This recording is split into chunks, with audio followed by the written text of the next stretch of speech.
Good morning, good afternoon, good evening, wherever you are in the world. Welcome to the Influential You podcast.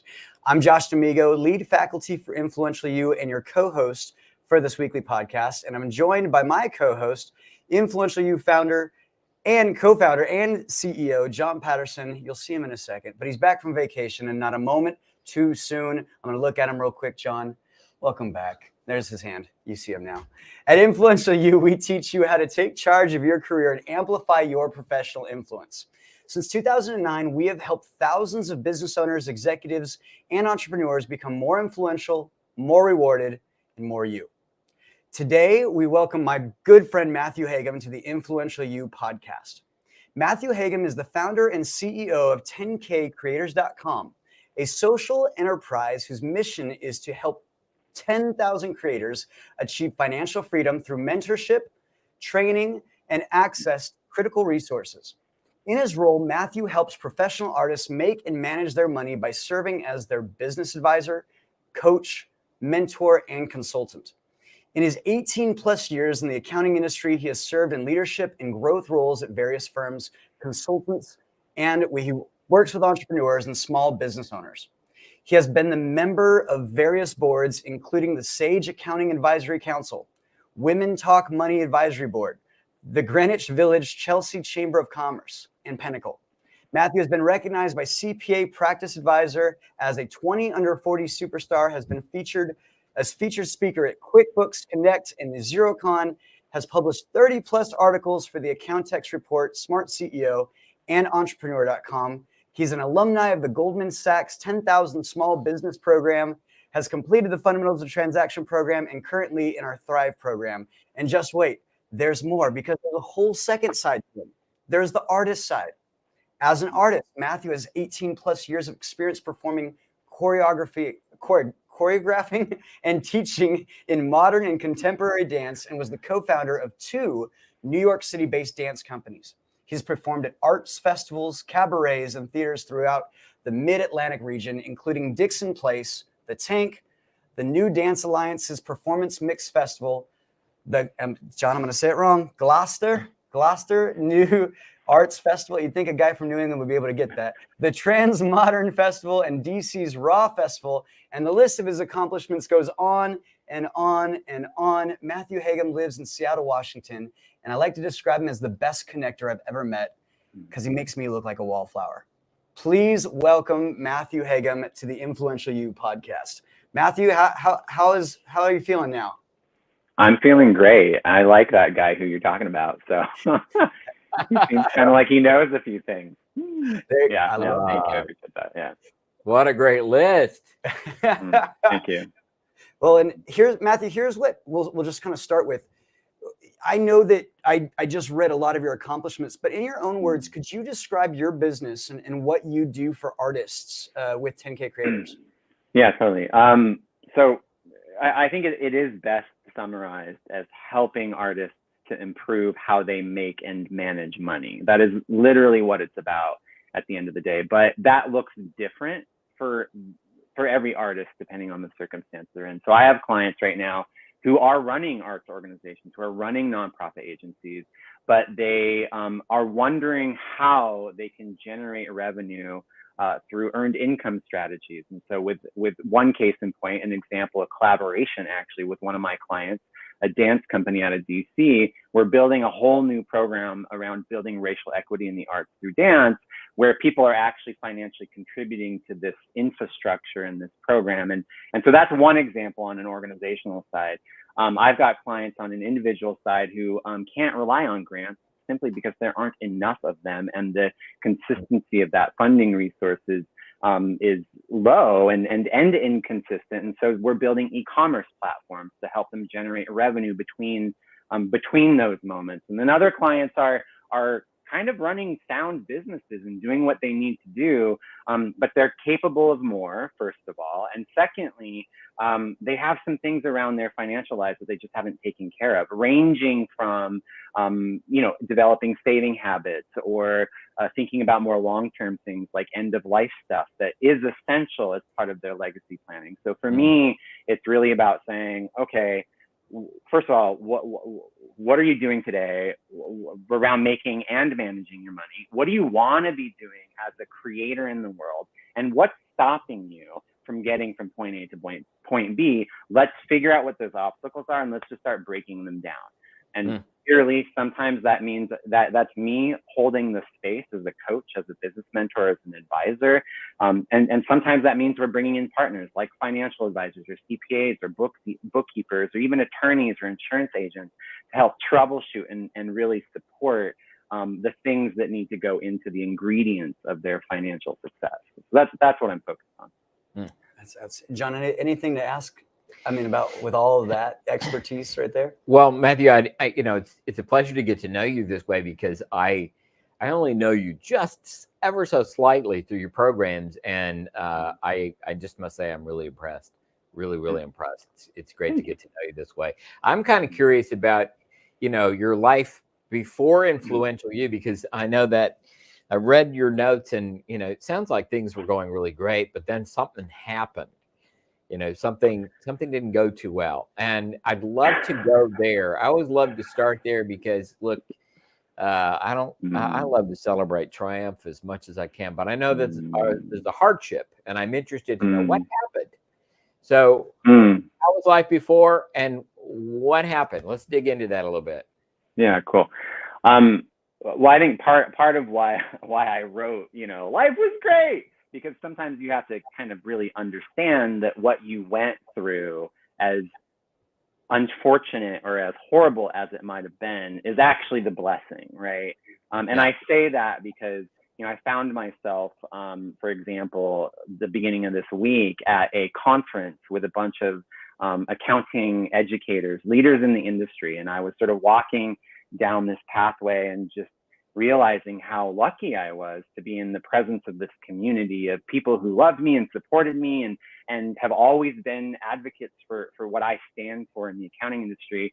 And I got grounded in that blessing, because what led up to that was some very significant and unfortunate events that, had they not happened, I would have never been there. And so what I mean by that is this.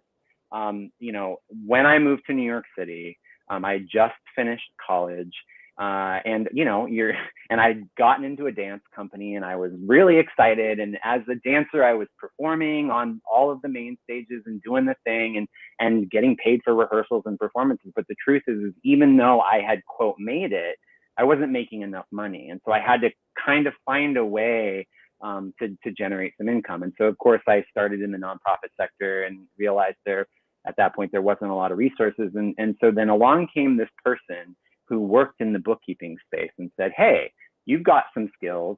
I want to support you as an artist. Come on over, help me to build my business.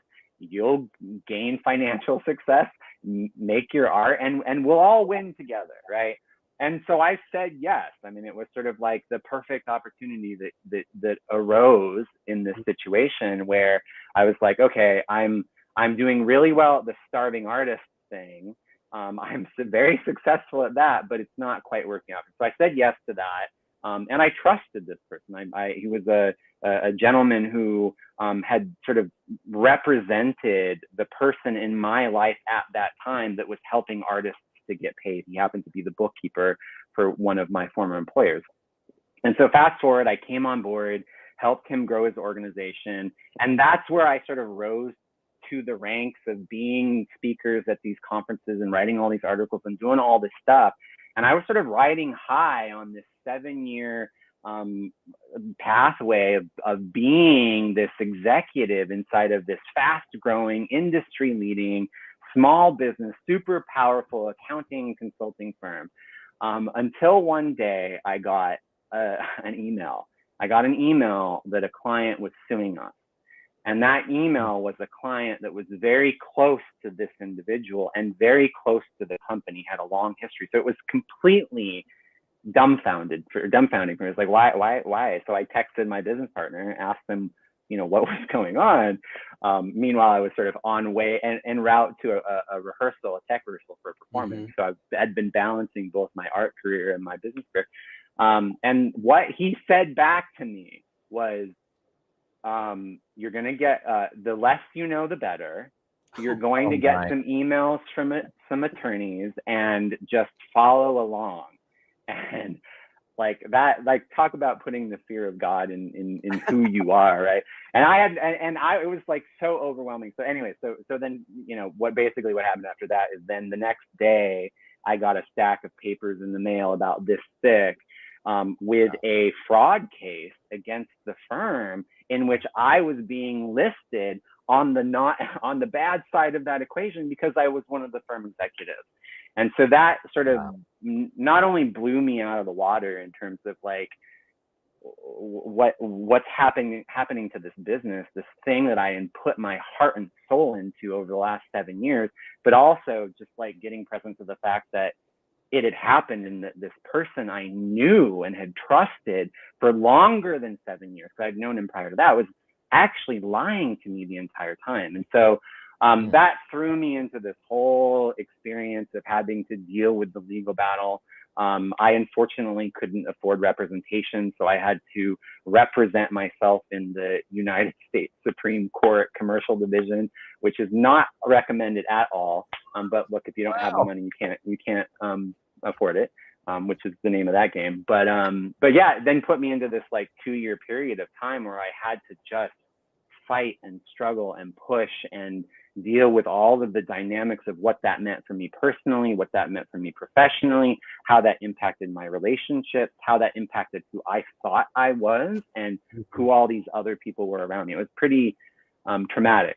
And I want to ask you about that one piece, because you know, whenever that kind of trauma happens to us, there's a big toll on you. There's the way that you think about yourself, or the way that you may have, lost your own confidence in yourself, or you may have started to not trust people generally. You know, what happened? What did you deal with there? Well, there were a lot of layers to that. I think the first thing, one of the things that the judge said to me in my first court appearance was, "This is really serious. The next time you show up in the room, you better have an attorney, and what else? And don't tell anybody anything." And so basically, the first thing because this whole thing was sort of under wraps basically for the first, I would say, 3 weeks of what was occurring. So basically, I just like hid and freaked out for 3 weeks, pretending like nothing was going on, and that was really hard for me, because I'm the kind of person that I love talking to people. I love going out there and saying, "Hey, here's what I'm doing. Here's what I'm excited about. Here's what's going on," and just being really authentic about who I was. And so at that moment, it was like, no, I have to live a lie. I have to pretend like everything's okay. I have to hide all of this. And to compound that further, everyone in the case at that point was listed as X, Y, and Z, right? There were different parties, and the investigation had been happening for at least 2 months prior to my knowledge of the investigation and the whole circumstance. And so then all of a sudden I was like, wait a second, who's X? Who's Y? Who's Z? Who's calling me? Can I pick up this phone call? Can I talk to this person? Is that person safe? Is that person? Like, it literally cut my entire social. And at that point, remember, I was like speaking at conferences. I was the board president of a chamber of commerce. I was leading communities and conversations around. I was deeply ingrained into populations of people who then suddenly. How long ago was this? Yeah. How long ago? 2018. Yeah. I think. 2018. About okay. when it really hit. Yeah. Okay. Yeah. So it's been a while. So you've had 4, 5, 6 years to get on the other side of it, and so here you are. Where did Influential You enter the picture? So that's funny. So okay. So I had my like, I hate business moment when that happened. I was like, forget this, forget accounting. That was a bad idea. Let me go back to dance. And so I went back to dance completely, and and shoved the business thing off to the side, and just invested in my creative practice. All the while, sort of like, it took about 2 years really from front to back for that whole thing to get concluded, to the extent that I was eventually dismissed from the case and had very minimal financial impact on my life. There was some, but whatever. But nonetheless, it sort of took 2 years of sort of processing and digesting and navigating that experience.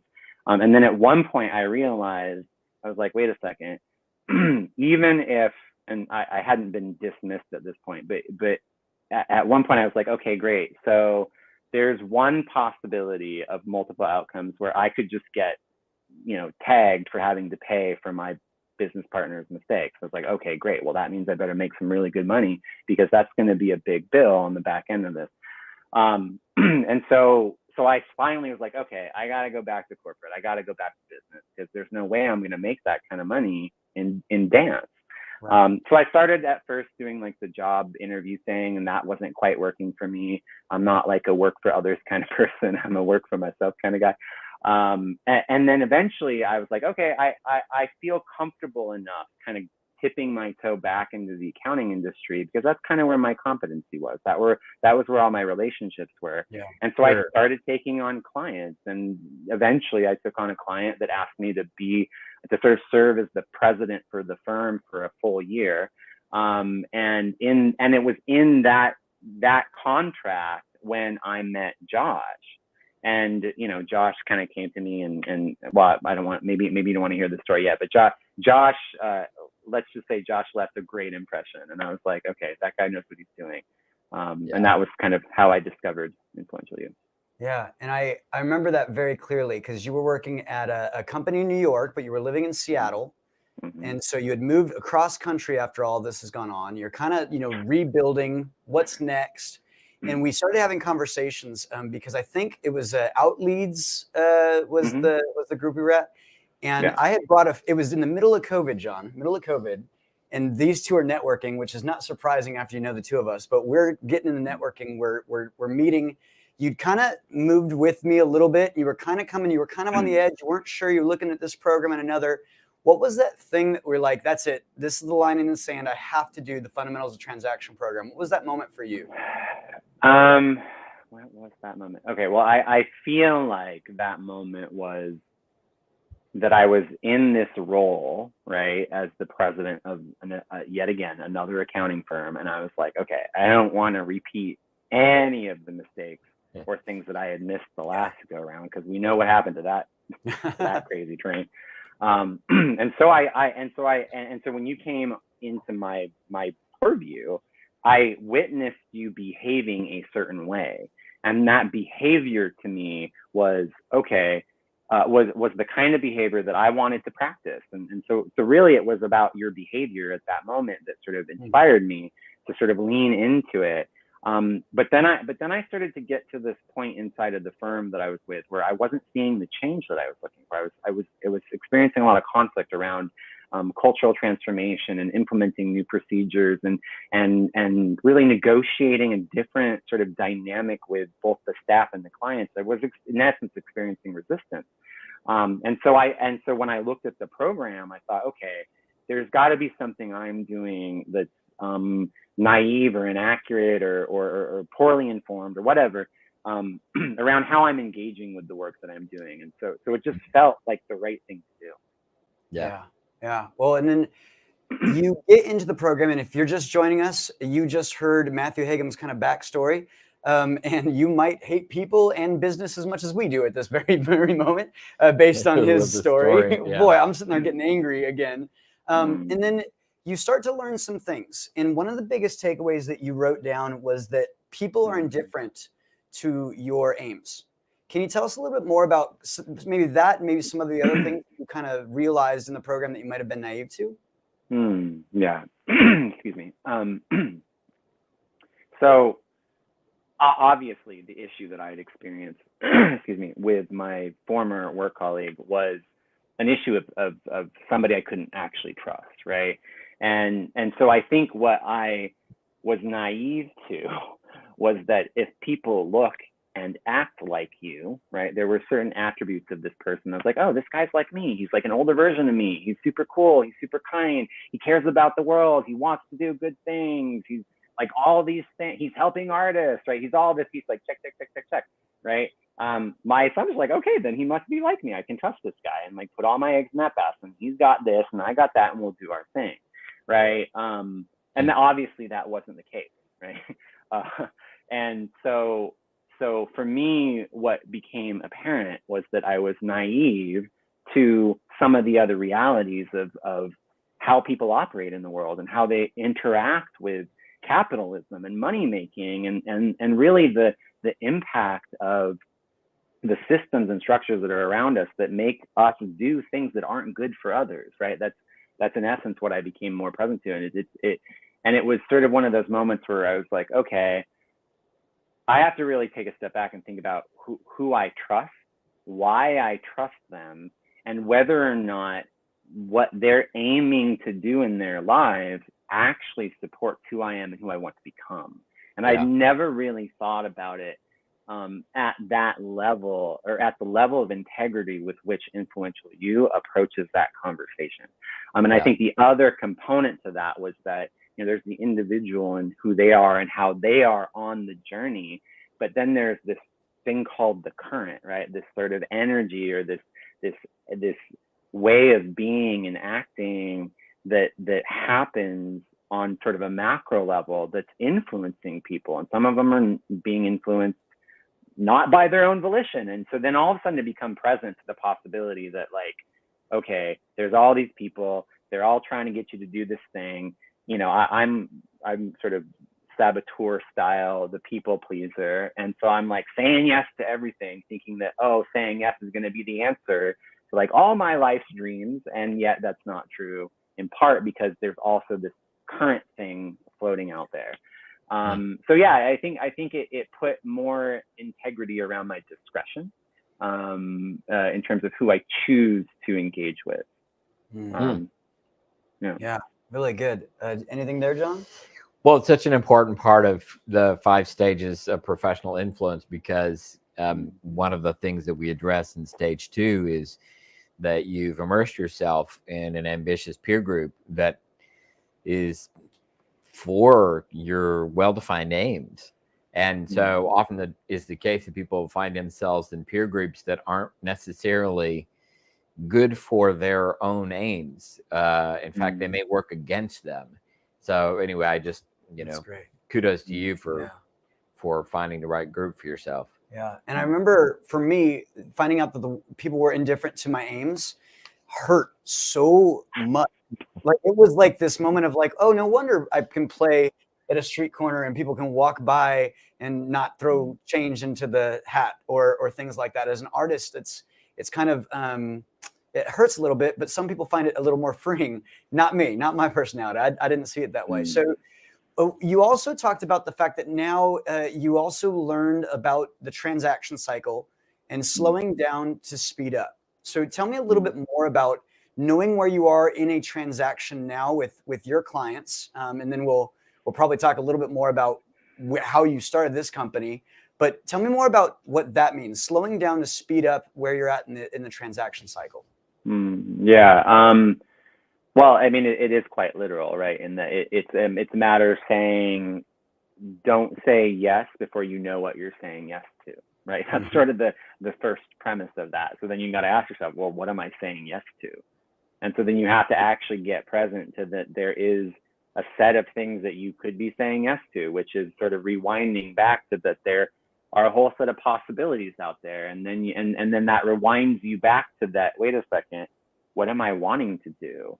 And then so it's sort of this thing where it's like, when you get present to where you're at in that transaction cycle, you realize that actually there's some essential questions you need to ask before you even begin the work. And I think what happened to me in my life, right, is I grew up as a poor kid, right? You take the opportunity, you run with it, you do whatever. I moved to New York City, you get the job, you hustle, right? So it's like you're in dance, like you get one shot, don't mess it up, And so you have this like energy of needing to say yes to things without realizing what you're saying yes to. And so I think for me, it became a question of really pausing for a moment and kind of going more deeply to say, okay, wait a second. Yeah. I know you've got this. I know you've got that. I know we could do all these things. But again, why is that even important to me? Right. So that's, I think, and what's actually interesting about that, to kind of address the slowing down to speed up part, is when you kind of start to realize that there's all these things that you don't even need to be listening to, right? Like, yeah, send me your podcast. Yeah, give me your audiobook. But actually, it's not even a part of my aims. Like, I don't need to listen to that. I don't need to read that. That's not my jam, and that it's okay to say no to those things. You start to actually create more space for the things that are important to you to arise, and to take that space, and to begin to grow. And so it's sort of like that concept of the exponential, growth. It's like you release all that stuff, and all of a sudden you're like, oh wow, I can do this really big thing that's really important to me, and I'm actually capable of it because I let go of all this other stuff that wasn't necessary. So that's great. So tell us a little bit about how all of that's now unfolded to who you are. You've got your company. Tell us about the company and where you're headed. Well, and right before you answer that, because I know there's a little bit of a story. You finish FOT, you're completing the fundamentals of transaction program. I said the whole word. And then you're getting ready to move into another thing. And then I don't want to say it happens again, but you kind of got dumped or something happened. There was tell us that. Yeah. And then the necessity, because that resiliency is really why you're here, is to talk about how you built this so quickly, because it's under a year old at this point. So tell us that. Right. Yeah. So John, that business thing was just one thing that was going on. Also, there was a lot of mental health issues in my family. My mother was going blind. My then husband had been hospitalized and was suicidal. There was just chaos all around me. And subsequently I had to move across the country. Josh mentioned that in part because I was separating from my husband. And so it was all of this stuff. And then of course, COVID was happening, and it was pre-vaccine, and I was driving across the country with the West Coast on fire. And it was literally felt like the apocalypse was sort of occurring as I was moving through this space. And so when I got that, when my client turned to me and said, hey, I want to hire you full time to help run the company, it was on the premise of the possibility that I could become a partner of the firm. And so I said yes to that, right? Because for me, I'm not like a short-term kind of guy. I'm a big picture guy. I'm aiming for something larger. I'm aiming for something more important. If I don't have any stake in it, then why am I playing the game, right? And so we went through that experience. And actually, now that I think about it, it was partly you, Josh, thank you, for helping me to realize that there was actually some misalignment within the practice that I was leading inside of the firm. And it was like, oh, wait, why am I not enjoying this? Why is there this friction? Why is there this frustration? Why am I upset and not wanting to go to work? What's going on there? And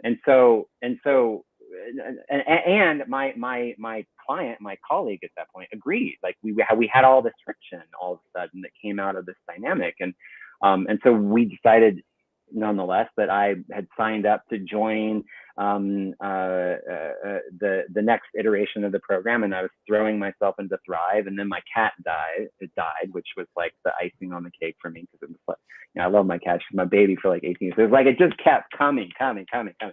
And anyways, and so then January rolled around. I was like, okay, here I am. That contract is over. My cat died. I'm sitting in this house in the Pacific Northwest by myself, and something needs to change. Something needs to shift. And that's when, again, I got back to sort of that internal dialogue of okay, well, who am I really? What's really important to me?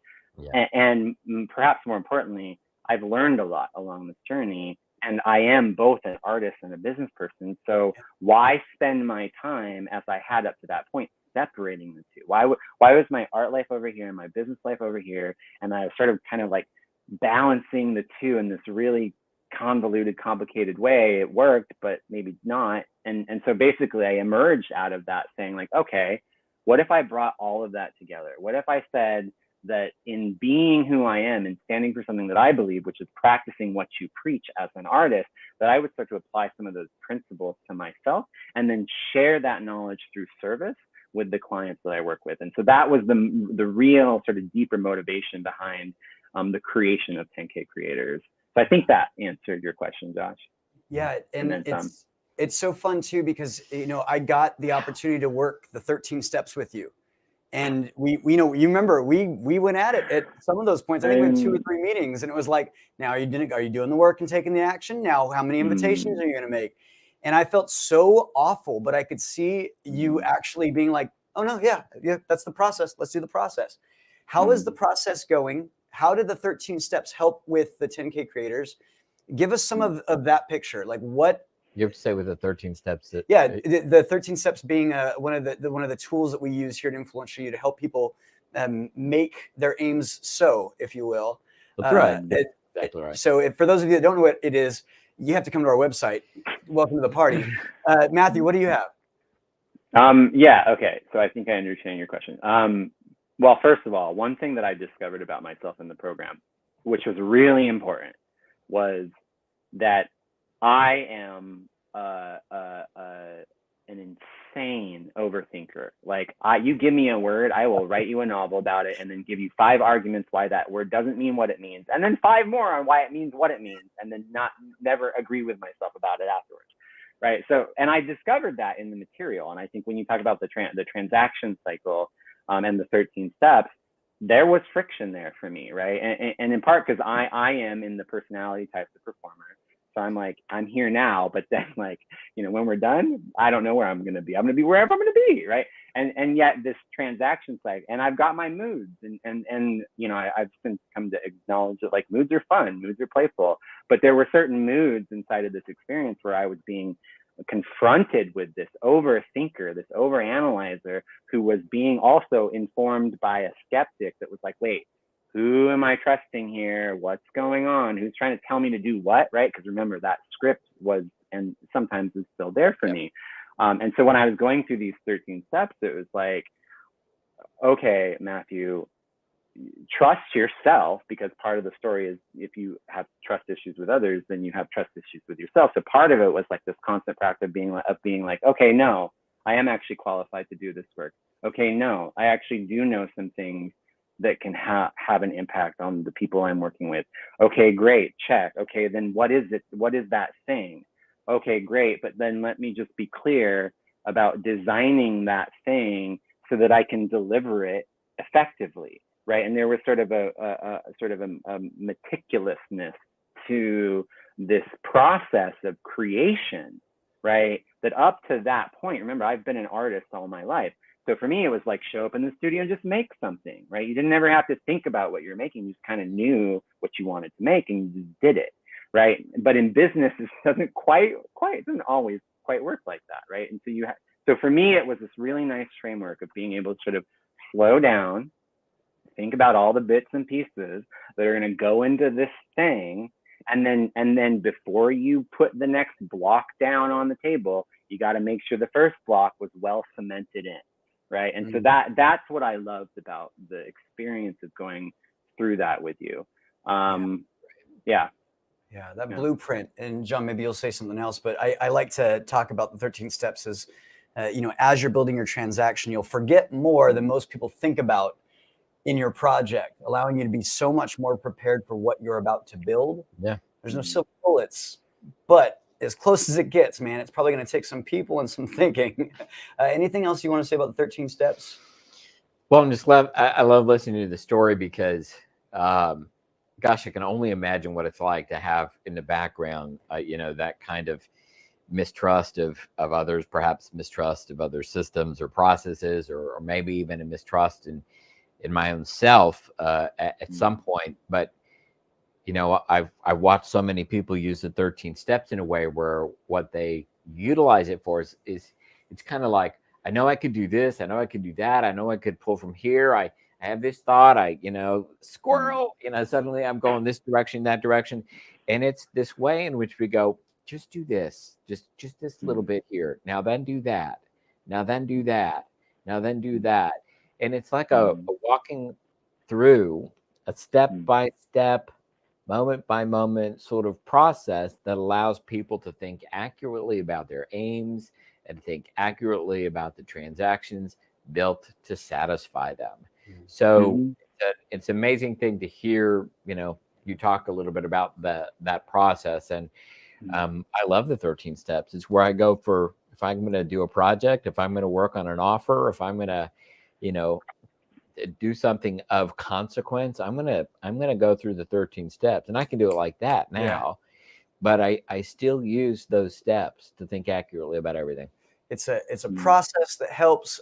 Mathew, anything from you on that, just to piggyback off what John said? Does that ring true for you? Yeah, and I look forward to the day, John, when I'm as savvy as you on the 13 steps, because I do find myself in moments where I'm like, wait a second, what am I doing right now? Rewind, right? And so I'm eager to have it be that when I wake up and do my thing, I'm always like embodying the work of influential, which is what one of the elements what the program talks about. But yeah, no, I feel you on that. So good. Well, we give everyone a soapbox moment, a moment to just shout from the rooftops about something, and that's the time we're at for you, Mathew. So what have you got for us today? What's something that we can take with us? Yeah, totally.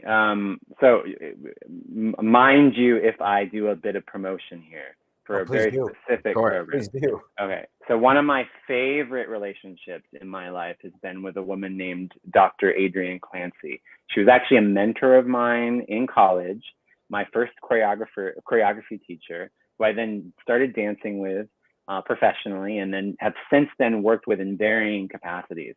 Fast forward to today, we've managed to find a way to collaborate with each other with her business of 20 plus years as Clancy Works Dance Company and my business as 10K Creators, creating a program called BREAD, Financial Empowerment, right? And so what that is building racial equity in the arts through dance.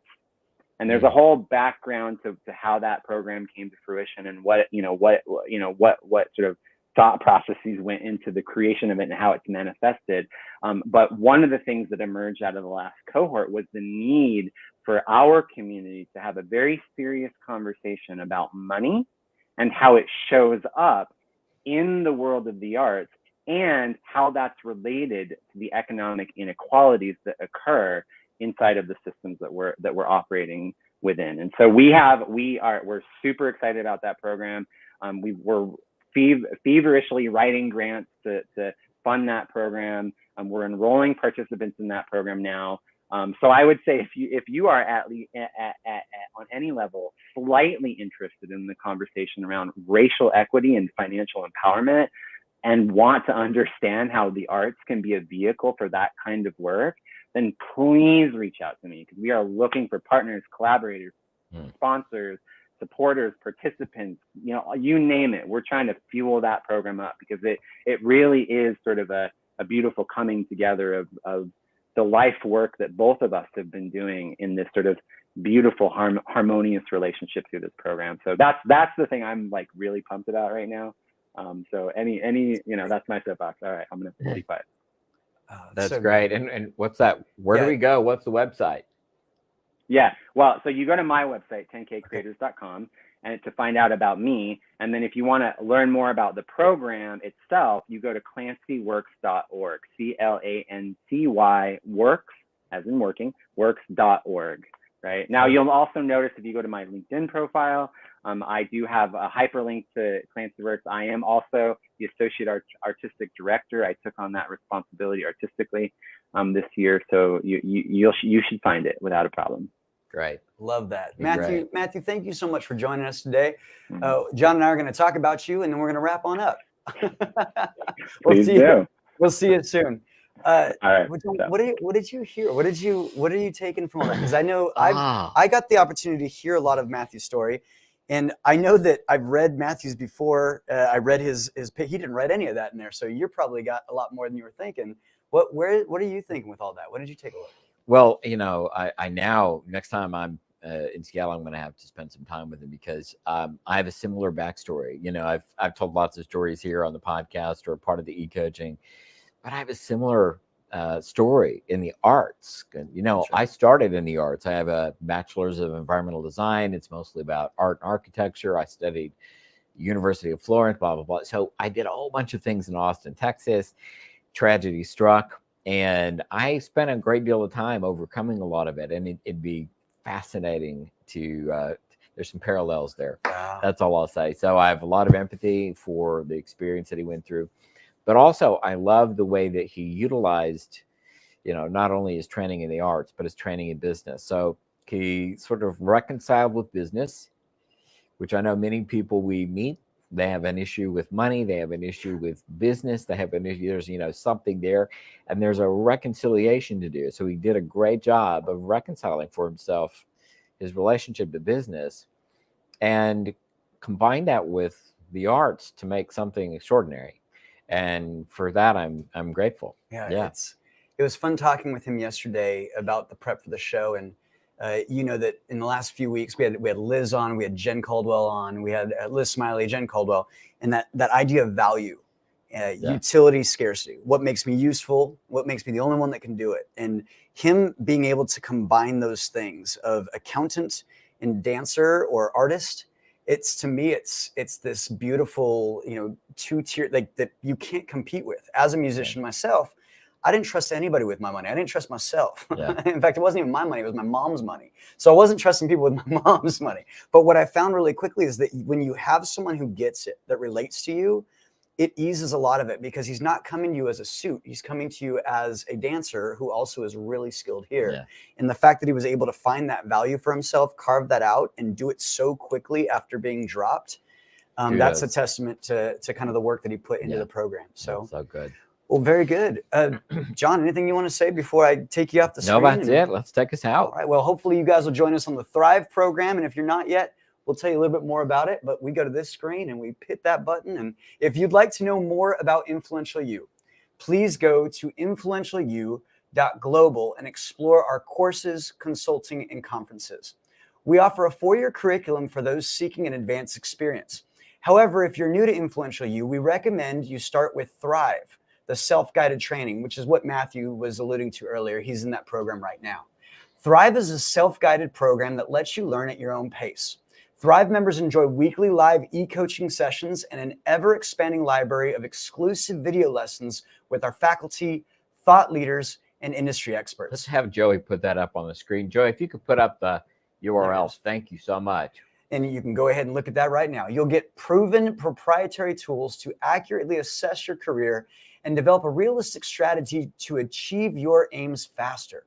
Your membership also includes chat access to faculty, plus discounts to our transformative conferences. Sign up today and use promo code 20OFF, that's 20OFF, for a 20% discount on the monthly subscription. That's coupon code 20OFF, 20OFF. Next week, we interview Crystal Evans, the owner of Conejo Awards in Thousand Oaks, California. Crystal is an advanced member in our Mechanics and Practice 2 program, and she'll be here in our studio with us to share her story, and we invite you to hear what she has to say. Thank you so much for joining us today. Each week we stream live at 2 p.m. Pacific on our website, Facebook, LinkedIn, and YouTube, so you can easily share this podcast with others. You can also subscribe on iTunes, Stitcher, or any place that you get your podcasts. Check out our show notes for links to connect with our guests, plus links to websites, books, or special downloads we talked about on today's episode. This podcast is made possible by the Influential You staff, faculty, and members all around the world. Special thanks to our executive producer, Tyson Crandall, with contributions from Michael Teehee, Joey Anderley, Daryl Anderley, Paul West, and Liz Smiley. The Influential You podcast is produced by Influence Ecology, LLC in Ventura, California, and this episode was recorded on September 29th, 2022. The podcast theme is Chris Standring, entitled Fast Trained Everywhere. And if you haven't yet offered a rating or review, I ask that you take a moment, go to iTunes or your podcast app, and let us know what you think. This helps us more than you know. We'll see you next week.